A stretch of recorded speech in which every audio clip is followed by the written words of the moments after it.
Bab 813. Kelepasan bicara. Jerry Yuichi langsung menyambung ucapannya, setelah mendengar apa yang dikatakannya. Benar-benar, sayangnya pernikahan sebelumnya tidak berhasil. Ais, benar-benar membuatku menyesal seumur hidup. Setelah mengatakannya, dia mengalihkan pandangannya dan jatuh pada Merlin Duanmu. Tapi itu tidak masalah. Meskipun pernikahan anak-anak kita tidak berhasil, tapi jika cucu-cucu kita bisa menikah, itu juga merupakan hal yang baik. Obama Duanmu berulang kali mengangguk, dan kedua pria tua itu tertawa. Merlin Duanmu menatap Obama Duanmu dengan manja, dengan lemah lembut berseru, "Kakek." Mata licik Obama Duanmu yang seperti rubah jatuh pada tubuh Golden Ye, dan tersenyum dalam berkata, "Umur Goldie juga sudah tidak kecil lagi, dan hanya tua beberapa tahun dari Merlin Duanmu. Jika kalian berdua bisa." Golden Ye yang tidak berbicara sejak duduk, akhirnya mengangkat kepalanya, terlihat lipatan dua matanya dan mata hitamnya. Bibir tipisnya yang telah ditekan cukup kuat dari tadi sampai sekarang, dan mata hitamnya yang tidak berujung membuat orang lain sulit untuk melihat emosi dan pikirannya. Di tengah percakapan antara mereka berdua, tiba-tiba bibir tipisnya tersenyum. Karena pernikahan itu tidak berhasil pada saat itu berarti kedua keluarga tidak berjodoh. Satu kalimat membuat tiga orang lain yang hadir terdiam di tempat dan tertegun menatap Golden Ye. Merlin Duanmu awalnya memang manja. Dia terus berharap Golden Ye dapat lebih banyak melihat ke arahnya. Bagaimanapun, dia berpakaian sangat cantik hari ini, tetapi Golden Ye tidak juga melihat ke arahnya. Ketika dia akhirnya mengangkat kepalanya, Merlin Duanmu menegakkan punggungnya, tetapi siapa yang tahu apa yang dia katakan di detik berikutnya seperti baskom berisi air dingin yang mengalir turun dari kepalanya, membuat orang merasa sangat kedinginan. "Kamu, apa yang kamu katakan?" Obama Duanmu memicingkan matanya dan menatap Golden Ye. Jerry Yuichi juga merasa terlalu tiba-tiba. Dia awalnya berpikir, kalau dia mengatakannya langsung di depan Obama Duanmu, maka cucunya ini tidak akan menamparkan wajahnya. Siapa yang tahu ternyata, zaman sekarang tidak sama lagi dengan zaman orang tua dulu. Aku mengerti keinginan kalian akan pernikahan sebagai orang tua. Tapi, aku dan cucu kakek Duanmu sama-sama dari era baru, lebih tertarik dengan kebebasan menjalin hubungan. Kurasa, dia juga telah memiliki pasangannya sendiri, dan aku juga telah memiliki pasanganku sendiri. Kata-kata Golden Ye ini tidak merendah ataupun meninggi, membuat orang lain tidak dapat membantahnya.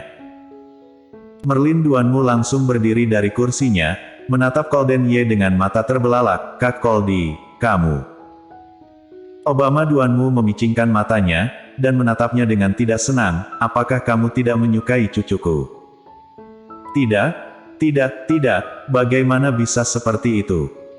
Jerry Yuichi membantu berkata, "Merlin adalah gadis yang baik." Golden Ye berkata dengan datar, "Aku yang tidak pantas untuknya." Ketika dia selesai berbicara, dia mengangkat tangannya untuk melihat waktu, dan kemudian berkata, Kakek Duanmu, aku masih ada pertemuan penting melalui konferensi video jam 9 nanti, jadi aku pamit dulu." Setelah mengatakannya, dia langsung berdiri dari kursi dan mengangguk ke mereka. Lalu berbalik dan pergi. "Kak Goldie." Merlin Duanmu panik dan memegangi roknya ingin mengejarnya.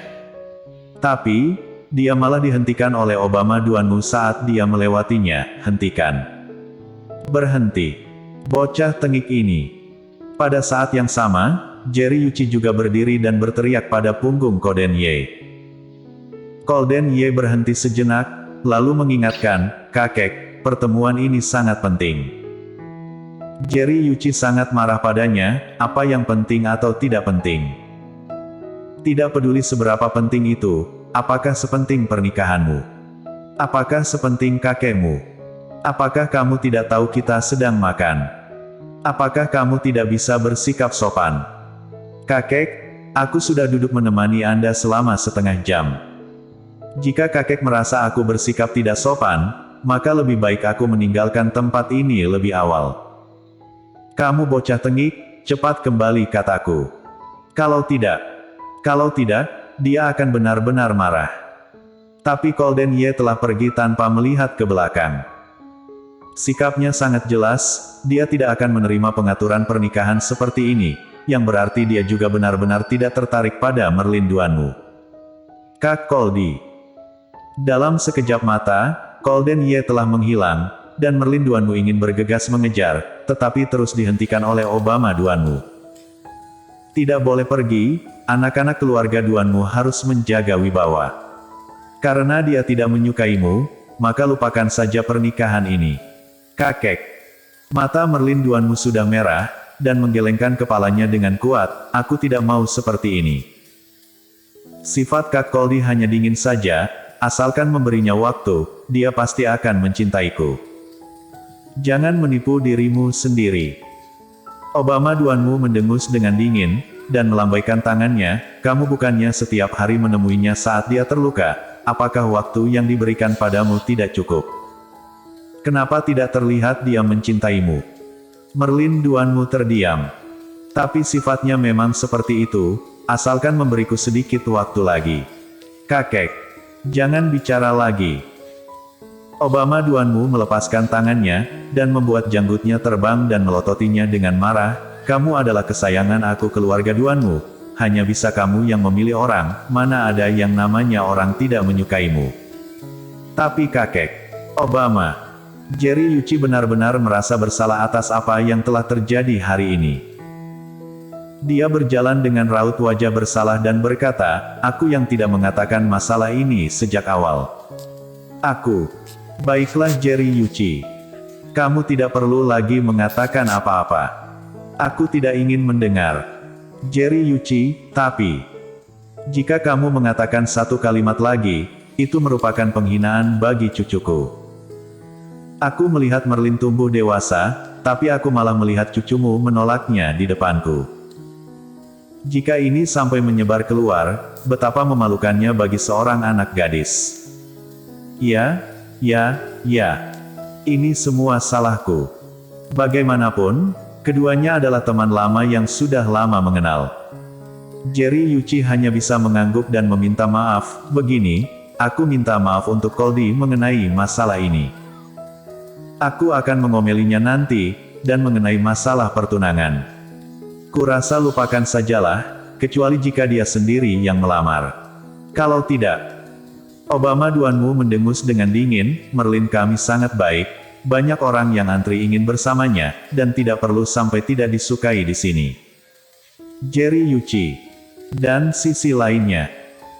Setelah Golden Ye meninggalkan hotel, dia berjalan menuju garasi, siapa yang tahu begitu dia mencapai gerbang, sesosok bergegas ke arahnya. Golden Ye menghindar ke samping, dan sosok itu terhuyung ke depan dan hampir jatuh ke lantai. Sialan, aku sengaja berlari ke sini untuk memberitahumu, tetapi kamu sangat tidak berbudi. George Kiao akhirnya mengukuhkan diri dan menatap Golden Ye dengan tajam. Golden Ye mengerucutkan bibirnya yang tipis, menyimpan kunci mobil, dan berkata dengan dingin, apa yang kamu lakukan di sini? George Kiao mengertakkan gigi, ini semua karena ingin memberi laporan padamu. Aku takut untuk menerobos masuk, jadi aku hanya bisa menunggumu di sini. Mendengar ini, Golden Ye mengerutkan kening, memberi laporan padaku. Memikirkan apa yang akan dia katakan, George Kiao merasa sedikit bersalah dan terbatuk pelan. Itu, kamu mau atau tidak mencari asistenmu? Aku meneleponnya hari ini dan dia terus tidak mengangkatnya. Aku pikir dia tahu masalah pertunanganmu. Jadi, aku kelepasan bicara. Apa katamu? Bersambung.